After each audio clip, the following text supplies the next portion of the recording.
오늘 부활의 예수 그리스도와의 만남과 연합이 있는 부활절 둘째 주일 예배로 이 자리에 오신 여러분들을 축복하고 환영합니다. 3월 2일 제2수요일로부터 기도와 말씀의 묵상, 그리고 화목춤, 새벽 기도회, 그리고 고난주간의 화목 새벽 기도회를 통하여 우리는 그리스도의 부활이 주는 성경적인 교훈을 얻었고, 또 신앙생활의 그 재다짐의 기회를 갖는 은총의 시간으로 우리는 사순절을 보냈습니다. 그리고 오늘 부활절 둘째 주일 예배로 함께하는 여러분 모두에게 성령의 충만하심이 말씀 가운데 역사하시기를 다시 한번 축복드립니다. 먼저 감사할 것은 우리 장로님의 기도에도 있으셨다시피 정말 끝나지 않을 것 같은 그러한 그 예배를 폐쇄했다만 예배를 더 이상 공개적으로 드릴 수 없었던 그 코로나의 팬데믹이 이제 끝나고 이렇게 여러분들과 함께 같이 공예배로 예배의 자리에서 하나님께 예배를 드릴 수 있게 된 것을 정말 하나님께 무한한 영광을 돌리며 감사의 말씀을 전합니다. 다 같이 박수로 하나님께 영광의 박수 올려드립니다. 그렇습니다. 저도 기도하고 싶을 때가 있었는데 기도 못할 때가 있었잖아요. 여러분들도 그러시지 않았나요? 정말 기도가 필요한데 기도를 정말 할 수 없었던 그러한 기억들이 여러분들은 있으실 거예요. 정말 내가 사모하며 예배를 드리고 싶었는데 그렇게 예배를 드릴 수 없었을 때 정말 신앙의 좌절감, 고통을 느끼면서 우리는 그렇게 3년여를 지나왔습니다. 이제 다시 그 길을 끝내게 해주시고 또 새 길을 열어주실 그 하나님을 앙망하며 기쁨으로 드려지는 예배 되기를 소원합니다. 오늘 저는 엠마오의 두 제자, 누가복음 24장 13절로부터 16절, 24장 1절로부터 마지막 절까지의 말씀을 가지고 여러분들과 함께 말씀을 나누기를 원합니다. 예수님을 믿고 난 후에 우리의 삶의 방향은 바뀌었습니다. 그렇지 않으신가요?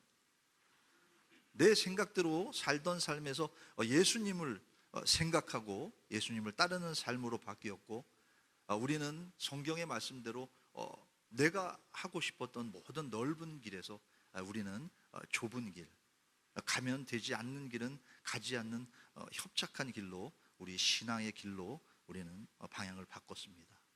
그리고 내가 우선이고 나만을 위했던 그러한 이기적인 삶에서 우리는 이웃을 위하고 남을 배려하는, 같이 살아가는 삶으로 우리의 신앙의 삶은 바뀌었던 것입니다. 목회 데이터 연구소의 넘버스라는 목회 데이터 연구소에서 5060을 대상으로 설문 리서치를 한 것이 있는데, 그게 약간 흥미로워서 오늘 같이 말씀을 나눌까 합니다. 말씀은 아니고요, 리서치죠.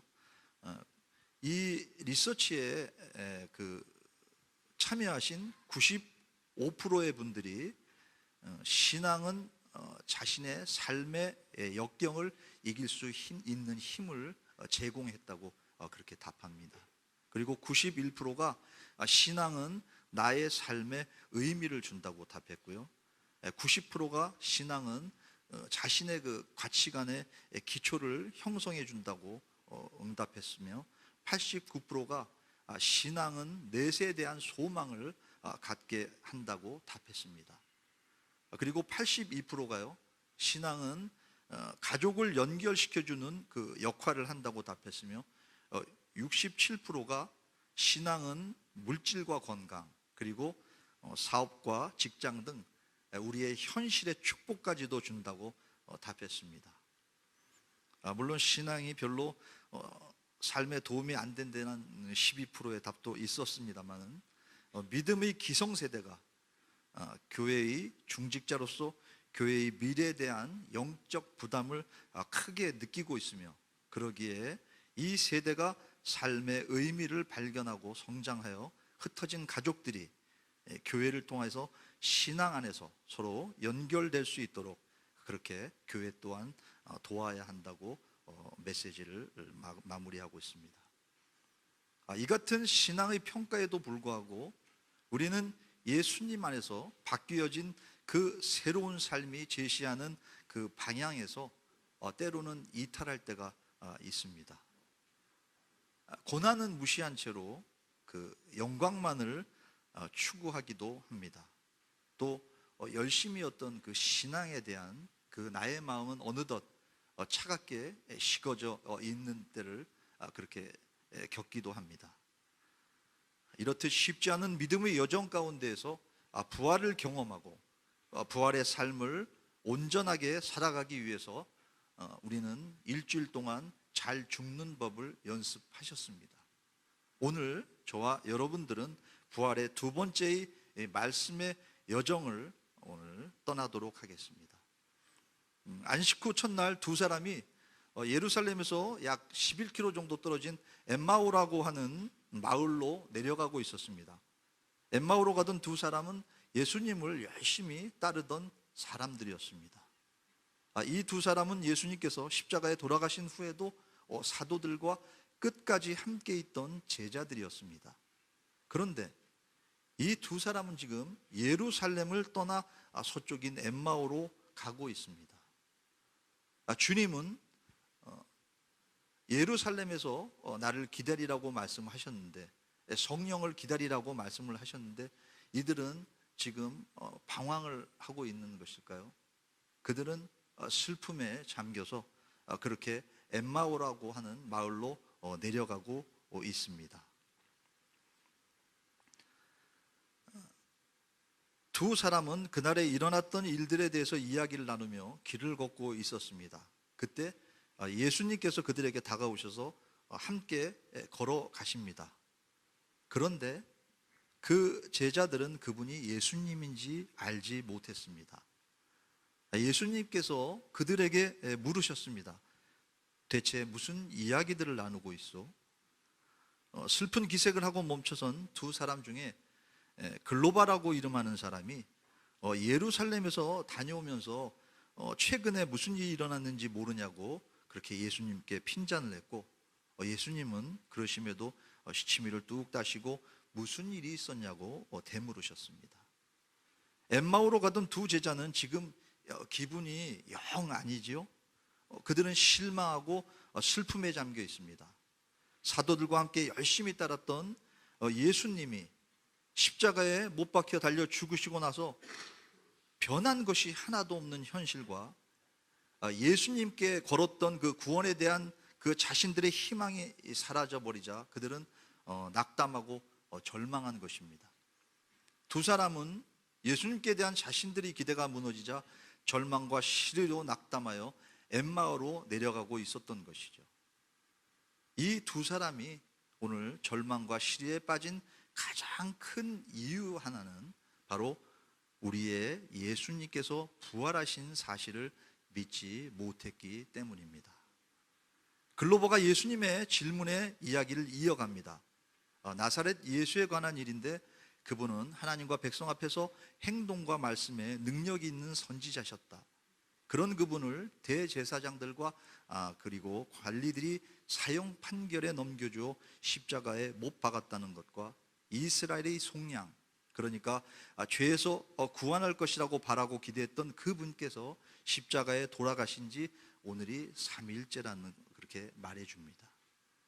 그리고 또 우리 중에 있던 여자들이 오늘 아침 일찍 무덤을 갔다가 예수님의 시신을 보지 못하고 돌아와서 예수님께서 살아나셨다고 말하는 천사를 보았다는 것과 그 말을 듣고 함께 있던 사람들 중에 어떤 사람들이 무덤으로 달려갔는데 그 사람들이 여자들이 말한 대로 예수님을 볼 수 없었다는 것을 말해줍니다. 그때 예수님께서는 이 두 제자에게 말씀하십니다. 너희는 무척 어리석고 선지자들이 말한 것을 잘 안 믿는구나. 몇 번이나 말씀하셨기 때문에 이미 알고 있는데 그들은 예수님께서 돌아가시기 직전에 십자가에 못 박히시기 직전에 그렇게 자기가 당신이 십자가에 못 박히고 3일 만에 부활하시겠다고 그렇게 얘기하신 그 사실, 그 약속의 말씀을 그들은 깨닫지 못하고 그대로 성취되었음에도 불구하고 지금도 믿지 못하고 있다고 하시는 것입니다. 참으로 답답한 일입니다. 그 귀한 말씀을 손에 쥐고도 그것을 믿지 못하고 있는 것이기 때문이죠. 그리스도가 이런 모든 고난을 받고 그의 영광에 들어가야 할 것이 아니겠느냐고 하시면서 모세로부터 그리고 선지자들을 들어 또 예수님에 관하여 쓴 모든 성경의 말씀을 그 두 사람에게 그렇게 자세하게 설명을 해 주십니다. 엠마오에 가까이 왔을 때 예수님은 그곳을 지나 더 멀리 가려고 하시는 것을 제자들은 느꼈고, 제자들은 예수님께 간청해서 날이 저물었으니 이곳에서 함께 자기들과 함께 머물기를 요청을 드렸고, 예수님께서는 그들과 함께 머무시려고 엠마오에 들어가셨습니다. 그곳에서 그들과 함께 식사 자리에 앉으셔서 떡을 들고 축사하신 후 제자들에게 나누어 주었을 때 제자들은 예수님을 보게 됩니다. 그런데 눈이 밝아져서 예수님을 보았던 동시에 순간 이내 예수님은 사라져 버리시고 말았습니다. 그들은 서로 이야기했습니다. 길에서 예수님께서 우리에게 말씀하시고 성경을 풀어주실 때 우리의 마음이 불타는 것 같지 않았소? 하고 곧 그때 일어나서 그들은 저녁 시간이 지난 늦은 시간임에도 불구하고 서둘러 다시 예루살렘으로 향하여 돌아가는 것이었습니다. 아까도 말씀드렸다시피 오늘의 그 엠마오의 그 두 제자는 절망과 시리에 빠져 있었습니다. 그들은 누구 못지않게 열심히 예수님을 따르던 제자들이었지만 상실감에 그들은 슬퍼하고 불안해 있었습니다. 17절에 두 사람이 슬픈 빛을 띠고 머물러 섰다고 말씀합니다. 두 사람은 예수님께 걸었던 그 자신들의 기대가 처참하게 무너지고 예수님의 죽음 이후에 아무런 그 변화가 없자 좌절하고 시리에 빠져서 엠마오로 내려가고 있었던 것입니다. 예수님의 생전에 가까이 있었기 때문에 예수님을 잘 안다고 생각하고 또 자신들 옆에 다가선 예수님을 그렇지만 알아보지 못한 것은 바로 그들이 빈 무덤을 보고 예수가 죽었다는 사실만을 생각하고 정작 사흘 만에 다시 살아나신다는 그 약속의 말씀을 믿지 못했던 까닭인 것입니다. 누가는 그들이 눈이 가리워져 알아보지 못했다고 그렇게 말씀하고 있습니다.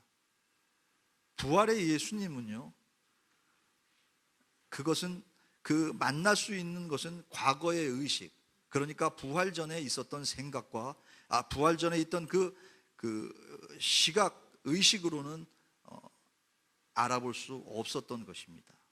왜냐하면 부활의 주님은 우리가 부활의 그 눈으로 부활의 마음으로 바라보아야 했기 때문인 것입니다. 또한 부활의 예수님은 똑같은, 그러니까 십자가에 달리기 전에 그렇게 사람의 몸은 하셨지만 이제는 다시 부활하신 그 예수님의 몸은 이전의 그 존재와는 틀려지셨습니다. 시공을 초월하신 그러한 영생하시는 그러한 몸으로 바뀌셨다는 것입니다. 그런데 부활하신 예수님은 절망하여 엠마오로 내려가던 그 두 제자에게 오셨습니다. 그리고 말씀으로 그들의 믿음을 세워주셨습니다. 가장 여기서 중요하게 우리가 보아야 할 것은 말씀이라는 사실입니다. 예수님과 제자된 우리의 관계 가운데에서도 무엇보다도 말씀으로 우리가 채워지고 말씀으로 덧입혀지지 않는다면 그 말씀이신 예수 그리스도를 우리는 알아보지 못하게 되는 것입니다. 그래서 예수님께서는 그 구약 성경의 모든 것을 통틀어서 그렇게 제자들에게 보여주고 말씀을 해주시면서 가르쳐 주셨던 것입니다.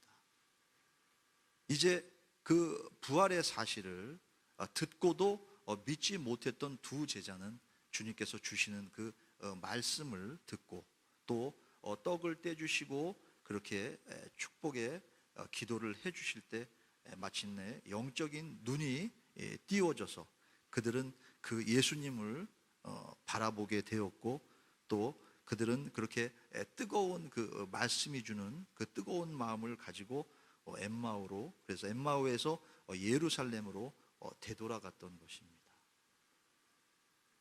우리들의 신앙, 여러분들의 신앙은 지금 어디에 계십니까? 물론 우리 연결고리 교회의 교인 분들은 예루살렘에 있으신 줄 믿습니다. 그러나 만약 지금 여러분들 생각 중에 나의 신앙, 나의 믿음이 엠마오로 향하여 내려가고 있다면 주님의 말씀을 이 시간 붙잡으시기 바랍니다. 그 말씀이신 주님을 붙잡으심으로 말미암아 여러분들이 다시 예루살렘으로 올라올 수 있는 신앙이 올라가는 그런 회복되는 믿음을 가질 수 있으시기를 축복합니다. 거기에 11제자들과 또 그들과 함께 있던 사람들은 모여서 주께서 과연 살아나시고 시몬 베드로에게 보이셨다고 말합니다. 그리고 또 두 제자들도 이제 길에서 있었던 일을 이야기합니다. 그리고 예수님께서 떡을 떼어 주실 때 예수님을 알게 된 것, 보게 된 것 또한 이야기를 합니다. 엠마오로 가던 두 제자는 이제 예수님의 부활의 증인이 되었던 것입니다. 33절에 보면 이 두 제자는 곧 그때로 일어나 예루살렘에 돌아갔다고 그렇게 성경은 증언하고 있습니다. 35절에 보면 두 사람도 길에서 된 일과 예수님께서 떡을 떼심으로 자기들에게 알려주신 것을 말하였다고 그렇게 말씀하고 있습니다. 그러니까 엠마오로 가는 두 제자는 부활하신 예수님을 만나 부활을 믿게 되고 그 즉시 부활의 증인이 되었습니다. 이 두 사람은 틀림없이 이후에 갈릴리로 가서 부활하신 주님을 만났을 것입니다. 또 36절 이하에 보면 이 두 제자는 11제자와 함께 부활하신 예수님을 한 번 더 보게 됩니다. 후에 오순절 날에 성령을 받은 120여 명 중에 한 사람이 또한 되었을 것입니다. 그리고 예수는 그리스도라고 가르치고 또 전도하기를 그치지 않았던 초대교회 성도들 중에 아마 대표적인 성도가 되었을 것입니다. 이 두 사람은 예수님의 부활의 증인으로서 조금도 부족함이 없는 삶을 살았을 것입니다. 지난 주일 말씀 중 한 부분입니다. 고린도전서 15장 3절로부터 8절까지의 말씀입니다. 내가 받은 것을 먼저 너희에게 전하였노니 이는 성경대로 그리스도께서 우리 죄를 위하여 죽으시고 장사 지낸 바 되셨다가 성경대로 사흘 만에 다시 살아나사 게바에게 보이시고 후에 12제자에게와 그 후에 500여 형제에게 일시에 보이셨나니 그 중에 지금까지 대다수는 살아있고 어떤 사람은 잠들었으며 그 후에 야고보에게 보이셨으며 그 후에 모든 사도에게야 맨 나중에 만삭되지 못하여 난 자와 같은 내게도 사도 바울에게도 보이셨느니라고 바울 사도는 고백하고 있습니다. 주님은 부활을 만난 많은 사람들에게 보이셨습니다. 만약 여러분이 제가 예수님이었다면 부활하시고 나서 어디를 처음 가셨겠을까요? 여러분들이 예수님이었다면 여러분들은 어디를 가시겠어요? 네, 일부 예배에서도 말씀드렸지만 빌라도도 한번 가서 좀 따져도 보고 싶고 내가 이렇게 살아났다고 또 얘기도 하고 싶고 그러셨을 거예요. 그렇지만 오늘 부활하신 하나님, 부활하신 그 예수님은 오늘 그 사랑하는 제자들, 슬픔과 낭망하여 좌절하고 있던 스승인 주님이 없음으로 인해서 그렇게 아무것도 못하고 있는 제자들에게 처음부터 찾아가 만나 주셨다는데 우리는 꼭 그렇게 그것을 자세히 보아야 합니다. 우리의 사랑 많으신 주님은 저와 여러분들을 외면하지 않으시고 끝까지 책임지고 돌보는 분이심을 꼭 믿으시기 바랍니다. 그 사랑의 주님, 그 예수님께서 부활하시고 오늘 마리아에게도 보이시고 사랑하는 제자 베드로에게도 보이시고 오늘 엠마오로 향하는 그렇게 풀이 죽어 있는 두 제자에게도, 이름 없는 제자에게도 오늘 보여주시는 것입니다. 보이시고 보이셨나니 보이셨으며 보이셨느니라고 오늘 성경은 분명히 고린도전서 15장 3절로부터 8절까지 해서 말씀에 그렇게 나타내고 있습니다. 주님은, 예수님은 부활하셔서 그렇게 제자들에게 보이셨습니다. 나타내 보이시고 나의 부활의 그 주님을 보여주시고 그리고 말씀으로 말씀하시고 그들을 제자 삼아 그렇게 하나님의 그 사역을, 비전을, 하나님의 나라를 꿈꾸게 하시고 소망 가운데 하나님의 일을 맡기신 것입니다. 이제 예수님은 예수님의 본연의 일을 다 하시지 않으셨나요? 우리의 복음, 우리가 얘기하는 복음은 무엇일까요? 십자가와 부활이 복음 아니겠습니까?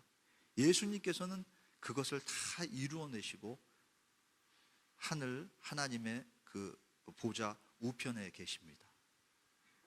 이제 저와 여러분들에게만 일이 남아있다는 사실을 꼭 기억하시기 바랍니다.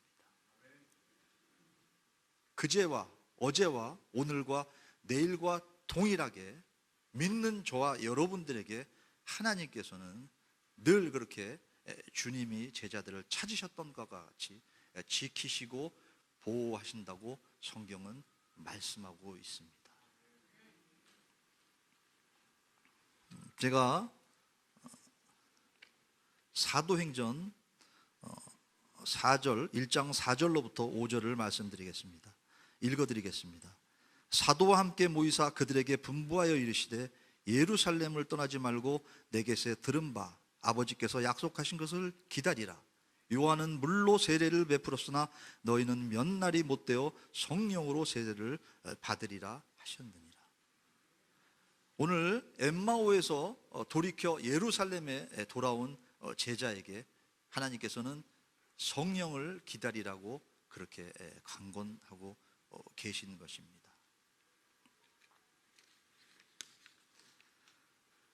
요한복음 16장 33절의 말씀입니다. 이것을 너희에게 이르는 것은 너희로 내 안에서 평안을 누리게 하려 함이라.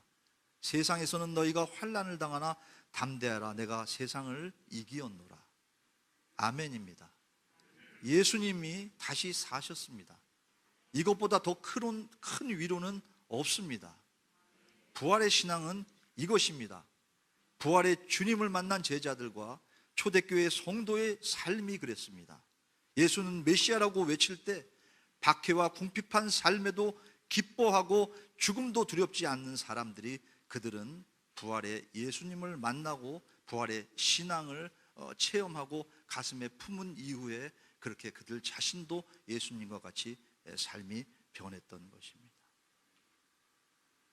비록 슬픈 현실, 걱정 많은 이 세상 가운데 있지만 부활의 주님 때문에 슬퍼할 이유가 1도 없어짐에 그들은 기뻐하는 것입니다. 엠마오로 가던 두 제자가 되돌아간 그 예루살렘은 그들에게는 관용과 자비가 없는 그러한 도시였습니다.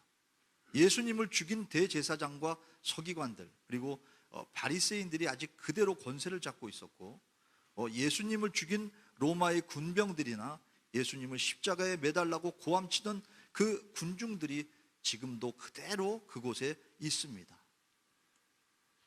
그럼에도 불구하고 그들은 그 예루살렘으로 다시 되돌아갔습니다. 예수님의 부활을 믿기에 그들은 이처럼 담대할 수 있었던 것입니다. 히브리서 저자는 히브리서 11장 믿음의 용사들이 더 좋은 부활을 얻고자 하여 심한 고문을 받되 구차히 풀려나기를 원하지 아니하였다고 증거하고 있습니다. 그들은 더 좋은 부활을 얻고자 노력했습니다. 그들은 살기 위해서 죽음을 선택한 사람들입니다. 더 잘 살기 위해서,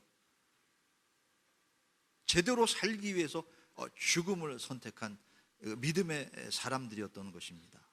사도 베드로나 바울이 왜 그렇게 담대했습니까? 바로 그것은 부활 신앙 때문이었습니다.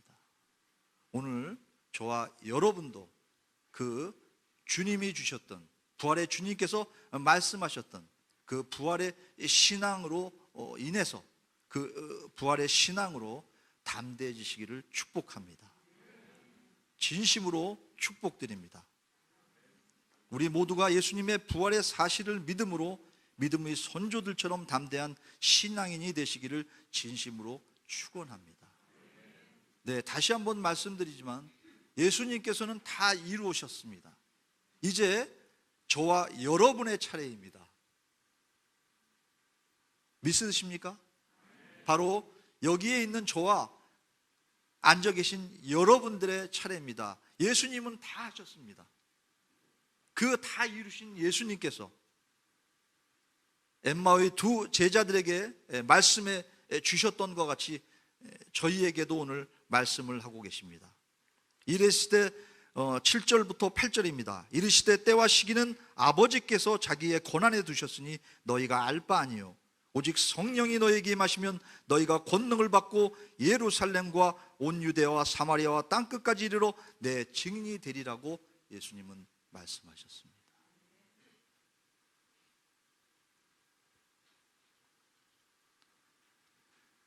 그 말씀을 받들어서 우리의 신약의 교회가 태동되었다는 사실은 익히 저와 여러분들이 다 알고 있습니다.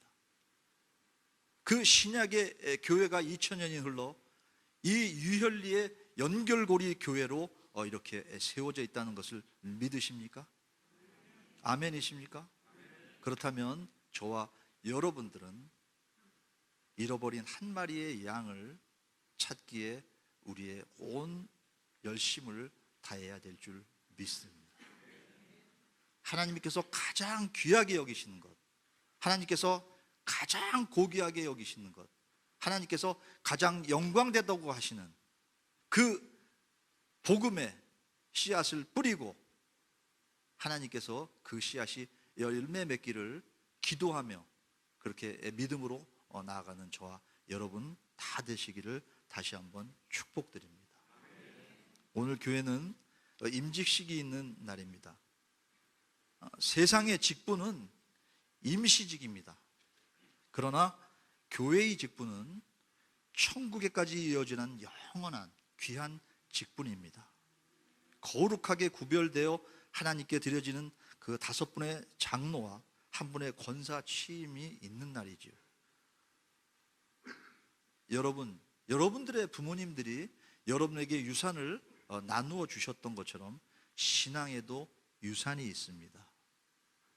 먼저 되신 분은 이끌어 주시고 쫓아가는 사람은 밀어주는, 그래서 아름다운 신앙의 공동체가 유지되고 발전되는 주님이 사랑하시는 교회가 되어지도록 우리 모든 성도들께서 오늘 임직하시는 그 6분을 아낌없이 격려해 주시고 축하해 주시기를 바랍니다. 네, 일부에서는 잠깐 제가 카톡에 대한 것을 말씀을 드렸는데 사실은 본인에게 그 승낙을 받지 못하고 말씀을 드린 거에 대해서 굉장히 유감스럽게 생각하지만 그렇습니다. 그 우리 믿음의 공동체 안에서 나누는 사랑, 나누는 기쁨, 나누는 권면, 그곳에서 저는 주님을 볼 수 있었습니다. 네, 일부의 간증에 이거 좀 다른 얘기지만 간증 하나 했던 거, 그 탤런트의 그 간증을 제가 하나 해드렸잖아요. 아프리카의 어떤 소녀를 후원을 하게 됐대요. 여러분들도 다 하고 계시잖아요, 그죠?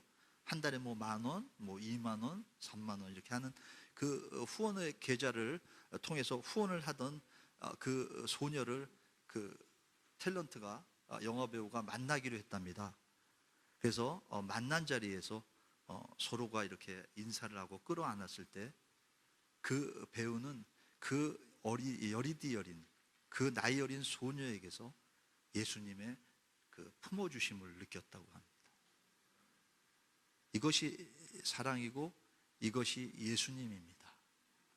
지금 이 시간에도 이곳에 계신 그 어느 분인가 주님께서는 그렇게 환영해 주시고 껴안아 주시는 것입니다.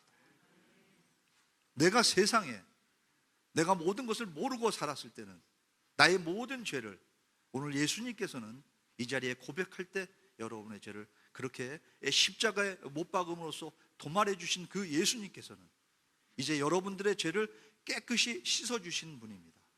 우리는 더 이상 우리의 죄를 고백할 필요가 없습니다. 우리는 죄에서 사망한 사람들이 아닙니다. 우리는 예수님을 통해서 우리는 그렇게 떳떳하게 살아난 사람입니다. 부활의 예수님은 분명히 얘기하셨습니다. 부활의 예수님은 제자들에게 제자들이라고 얘기하지 않으시고 형제라고 분명히 불러주셨습니다. 그 형제라고 불러주신 주님과 따라 저와 여러분들은 한 형제요 한 자매로서 이 아름다운 교회에서 믿음의 공동체 생활을 하고 있는 것입니다. 제가 감히 저의 간증을 하나 드린다고 한다면 저는 40년 전보다 30년이 좋았습니다. 그리고 30년 전보다 20년이 좋았습니다. 그리고 10년 전 제가 성모리의 교회에서 담임 목사로 있다가 교회가 그렇게 차압당하고 길거리에 쫓겨났을 때, 일원도 못 받고 쫓겨났을 때, 그때도 그 10년 전보다는 더 좋았습니다. 그리고 이제 지금 저는 더 좋습니다. 앞으로 저는 내년 저의 10년은 더 좋아질 것입니다. 아멘이십니까? 여러분의 삶 또한 하나님께서 지켜주시고 하나님의 길을 예비하신 길을 여러분이 걸어가실 때 하나님은 분명히 여러분들을 붙잡아 주시고 여러분들의 안위를 책임져 주시고 여러분들의 믿음의 승리함으로 나가게 해 주실 것입니다. 부활의 예수님은 오늘 저와 여러분에게 마음의 평화를 주시기를 원하십니다. 그리고 소망을 주십니다. 또한 소망을 성취할 수 있도록 능력을 선물로 주실 것입니다. 부활의 신앙을 소유한 우리는 절망적인 상황과 환경 속에서도 평안을 누리며 꿈과 희망을 노래하며 권세와 능력으로 세상을 이겨나갈 것입니다. 부활의 증인으로서 사명까지도 또한 세상 끝날까지 잘 감당하시는 여러분 다 되시기를 주님의 이름으로 축원드립니다. 축원합니다. 기도하시겠습니다.